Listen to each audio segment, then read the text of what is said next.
Christmas. Happy New Year. Boy, it's been a long night. Gotta keep going. Let's see what we got here. Okay. Alright, there we go. What else we got?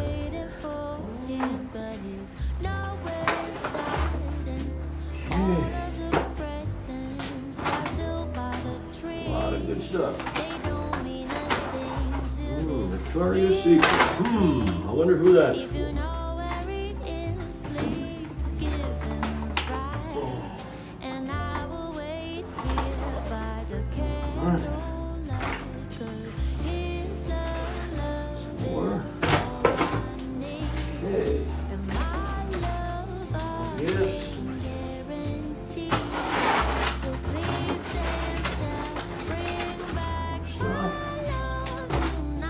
One more thing. No, two more. Somebody's gonna get some nice socks.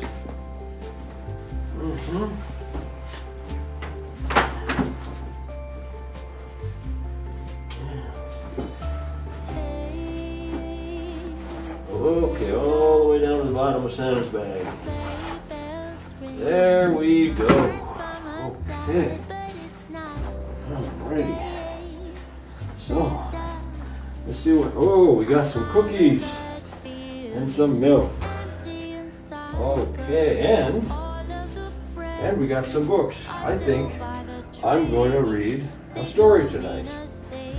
So I've got Rudolph the Red-Nosed Reindeer and 'Twas the Night Before Christmas. I think I'm going to read Rudolph the Red-Nosed Reindeer tonight. So let me have a seat. Let's get started. Rudolph the Red-Nosed Reindeer.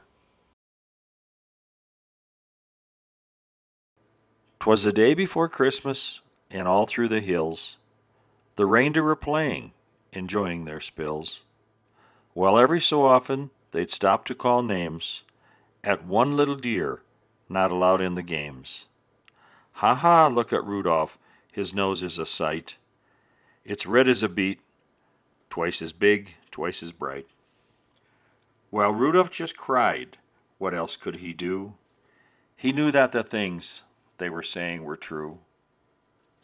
Where most reindeer noses were brownish and tiny, poor Rudolph's was red, very large, very shiny.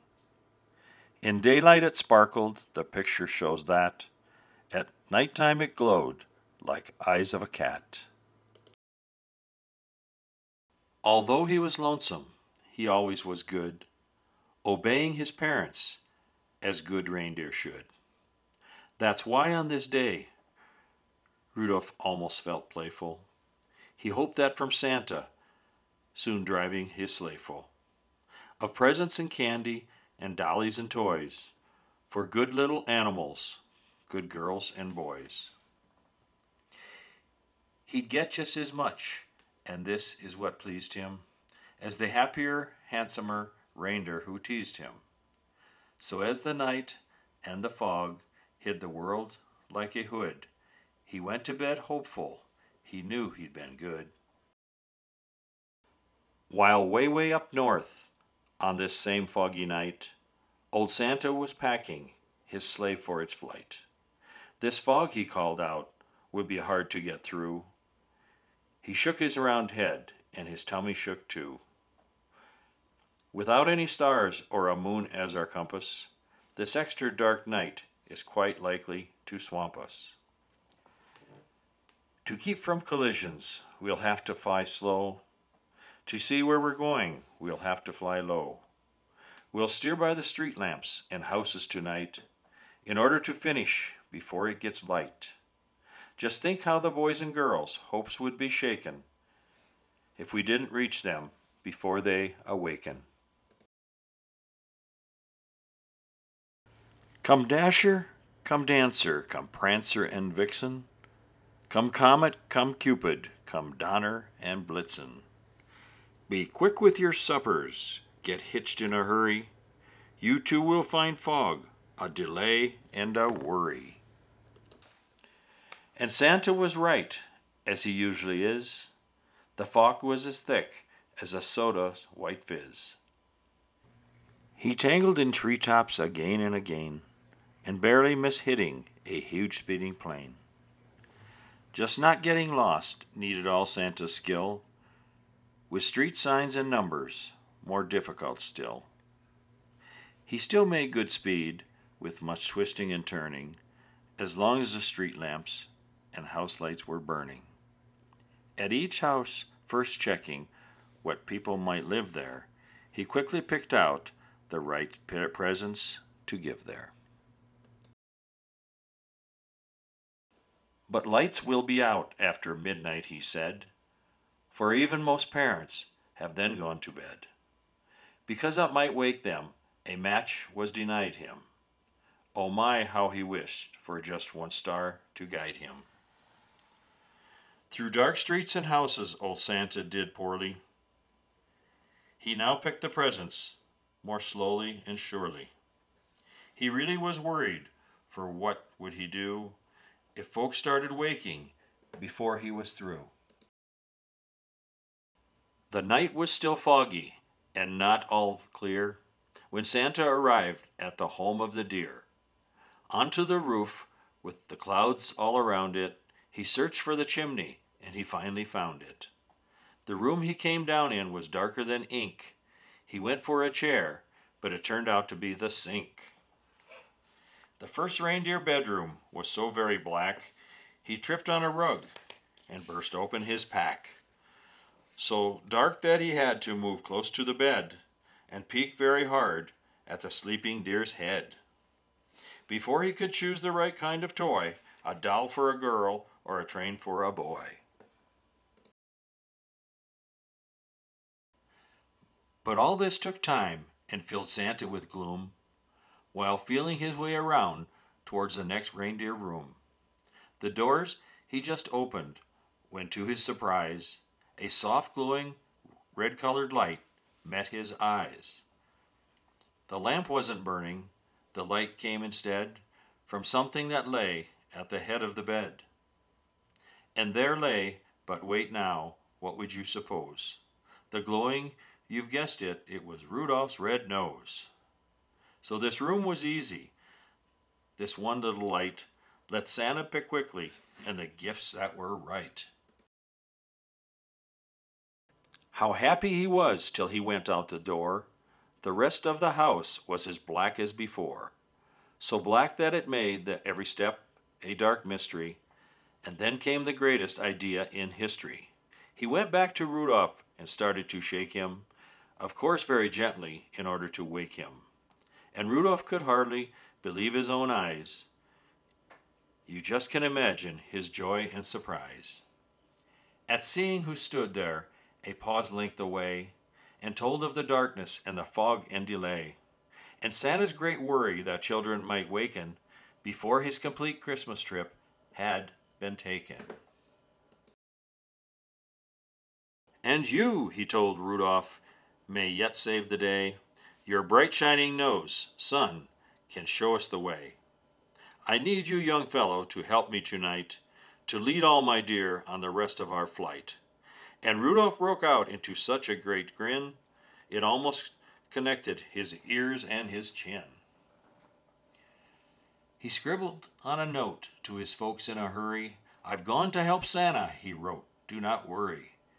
Said Santa, meet me and my sleigh on the lawn.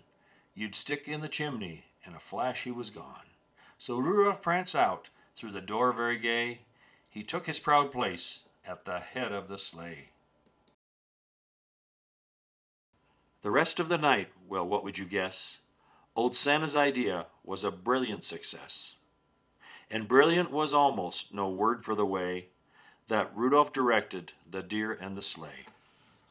In spite of the fog, they flew quickly and low, and made such good use of the wonderful glow that shone out from Rudolph at each intersection, that not even once did they lose their direction. At all of the houses and streets with a sign on them, the sleigh flew real low so Rudolph could shine on 'em. To tell who lived there and just what to give whom, They stopped by each window and peeked in the room. Old Santa knew always what children were good, and minded their parents and ate as they should. So Santa would pick out a gift that was right, with Rudolph close by, making just enough light. It all went so fast that before it was day, the very last present was given away. The very last stocking was filled to the top, just as the sun prepared to pop. The sun woke the reindeer in Rudolph's hometown. They found the short message that he'd written down. They gathered outside to await his return. And were they surprised and excited to learn that Rudolph, the ugliest deer of them all, Rudolph the Red-Nosed, bashful and small, the funny-faced fellow they'd always called names and practically never allowed him in their games, was now to be envied by all far and near, for no greater honor can come to a deer than riding with Santa and guiding his sleigh, the #1 job on the #1 day. The sleigh and its reindeer soon came into view, and Rudolph still led them as downward they flew. Oh my, was he proud as they came into landing, right where his handsomer playmates were standing. The same deer who used to do nothing but tease him would now have done anything only to please him. They felt even sorrier they have been bad, but Santa said, "Rudolph, I have never had a deer quite so brave or so brilliant as you at fighting black fog and steering me through. By you last night's journey was actually bossed. Without you I am certain we'd all have been lost. I hope you'll continue to keep us from grief on future dark trips as Commander-in-Chief." Well, Rudolph just blushed from his head to his toes, till all of his fur was as red as his nose. The crowd first applauded, then started to screech, "Hooray for our Rudolph, and we want a speech." But Rudolph, still bashful, despite being a hero, was tired.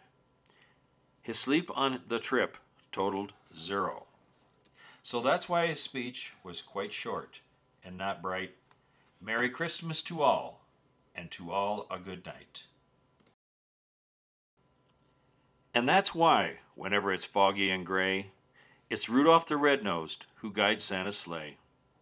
Be listening this Christmas, but do not make a peep, 'cause that late at night, children should be asleep.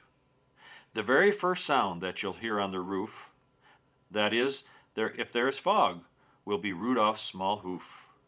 And soon after that, if you're still as a mouse, you may hear a swish as he flies off the house and shines enough light to give Santa a view of you in your room, and when they're all through. You may hear them call as they drive out of sight, "Merry Christmas to all, and to all a good night." Merry Christmas. Okay, let's try some cookies. Aren't those nice cookies? They got a Christmas tree. All right. Nice cookies, huh? Let's have a little bit of a drink. Okay, it's time that Santa moves on to the next house. Gonna go back on the roof, get on my sleigh, and away I go. So Merry Christmas to all, and to all a good night.